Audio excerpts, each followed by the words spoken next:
ఇప్పుడే జీ5 app download చేయండి. చూడండి మీ ఫేవరెట్ టీవీ షోస్ ఎప్పుడైనా ఎక్కడైనా.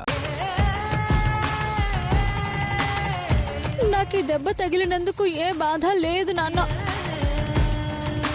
ఆ ఆద్య నన్ను అన్ని మాటలు అన్నందుకే నాకు బాధగా ఉంది. ఆ ఇల్లు పేరుకు మాత్రమే తాతయ్యది. దాన్ని దేవాలయంలో తీర్చిదిద్దింది నువ్వు. ఒకవేళ హక్కు గురించి మాట్లాడితే తాతయ్య ఆస్తిపై ఆ ఆద్యకి ఎంత హక్కు ఉందో నాకు అంతే హక్కు ఉంటుంది కదా నాన్న. మీ తాతయ్యకి అసలు మనవరాలివి నువ్వు, ఆ ఆస్తికి అసలు వారసురాలివి కూడా నువ్వే. నాకు సగం వాటా వస్తుంది కాబట్టి మన వాటాలో మనం ఉండొచ్చు కదా. పద నాన్న పద. ఆ ఇంటిపై మనవరాలిగా నీకు హక్కుందేమో కానీ నాకు లేదు.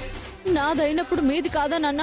తండ్రి స్వార్జితమైన ఇంట్లో కూతురు ఉండొచ్చు కానీ కూతురికి సంక్రమించే ఇంట్లో తండ్రి ఉండడం కరెక్ట్ కాదమ్మా.